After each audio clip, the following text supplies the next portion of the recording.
Hi అండి, అందరికీ నమస్కారం. నేను మీ doctor Sai Chandra, consultant joint replacement and arthroscopy surgeon, pulse heart super speciality hospital, Miyapur.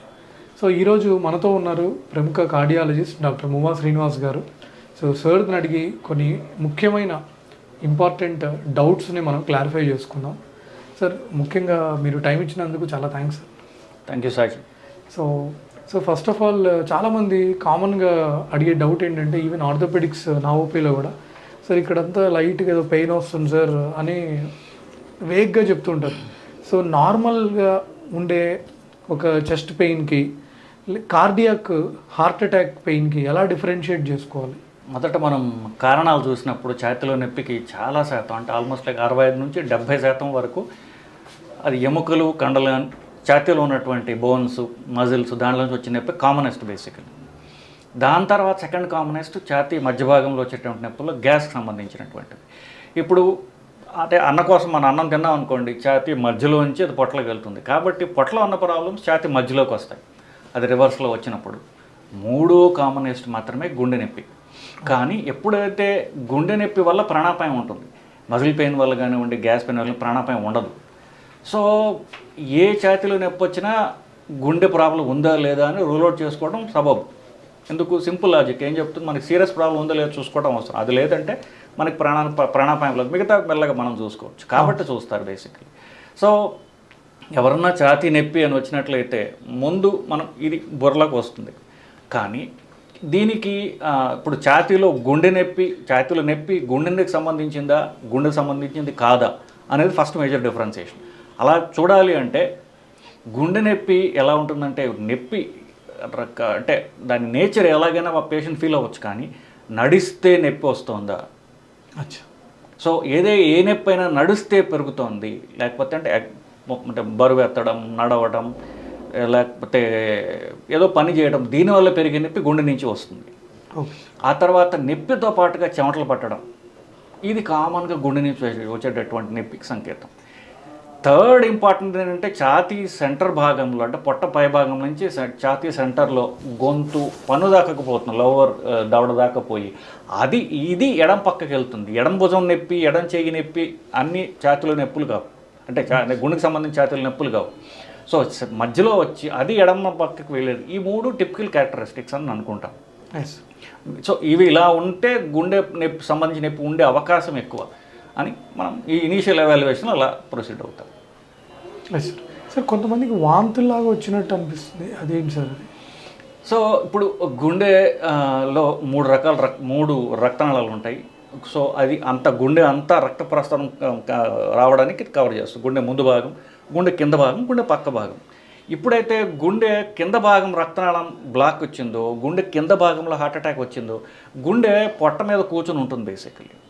So గుండె కింద భాగంలో ఎప్పుడైతే ప్రాబ్లం వచ్చిందో, అది పొట్టలో కొంతమందికి పొట్ట పై భాగంలో నొప్పి, మంట, లేకపోతే ఒక ఏమంటే వేగ్ ఫీలింగ్, అంటే వాళ్ళు డిస్క్రైబ్ చేయలేకపోవచ్చు, అది కూడా యాక్సెప్టెడ్. వాళ్ళు ఈ నొప్పిని క్యారెక్టరైజ్ చేయాల్సిన అవసరం లేదు. వేగ్ డిస్కంఫర్ట్ అలా ఛాతీలో కానివ్వండి, పొట్టలో కానివ్వండి, ఇట్లాంటివి వచ్చినప్పుడు పొట్టలో నొప్పి మంటలాగా స్టార్ట్ అవుతుంది పొట్ట పై భాగంలో. కొంతమందికి వాంతులు అనేవి రేర్.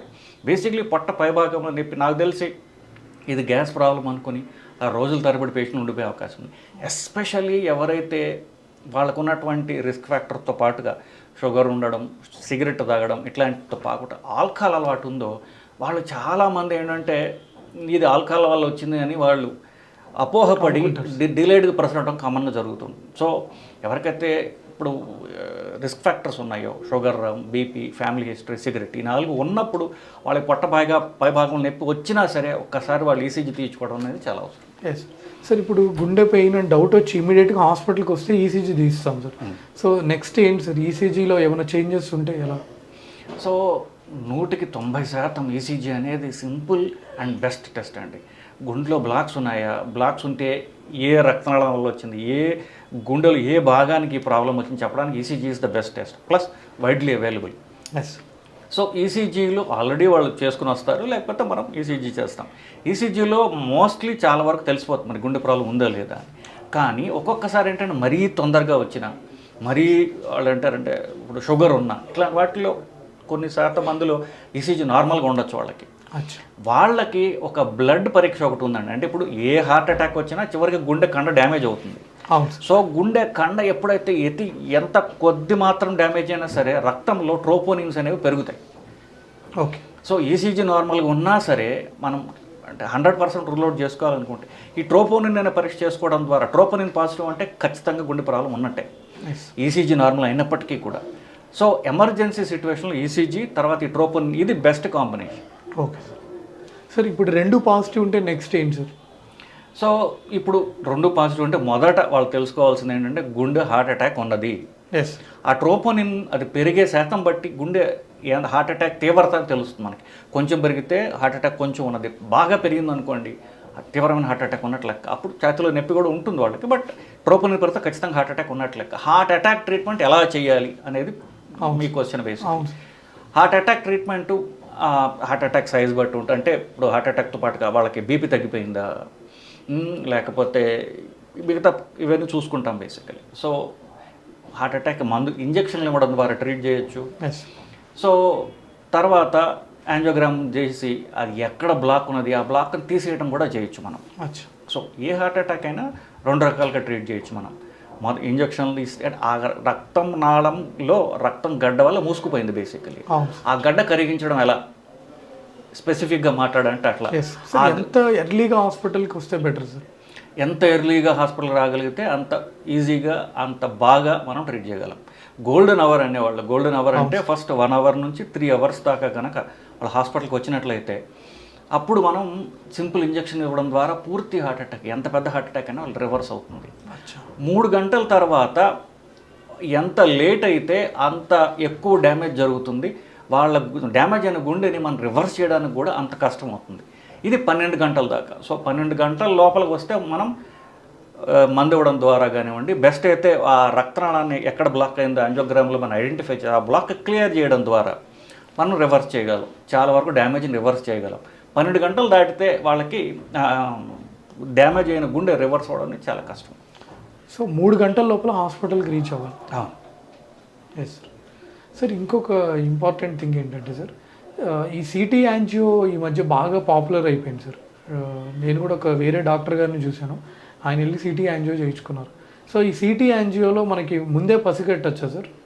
ఇప్పుడు నా ఏజ్ 34 సార్, నేను వెళ్ళి ఇప్పుడు సిటీ యాంజియో చేయించుకుంటే నాకు, మనం ఇంతకుముందు కూడా ఒకసారి మీరు డిస్కస్ చేస్తే చెప్పారు సాయి కాల్షియం స్కోర్ అని ఉంటుందని. సో దాన్ని బట్టి నేను పసిగట్టచ్చు అంటారు. ఎందుకంటే మా తాతయ్య గారికి హార్ట్ అటాక్ ఉంది, దేవుడి దయ ఇప్పుడు మా నాన్నగారికి రాలేదు. సో ఇప్పుడు అంటే నాకు అది వచ్చే ఛాన్స్ ఉందా లేదా అని.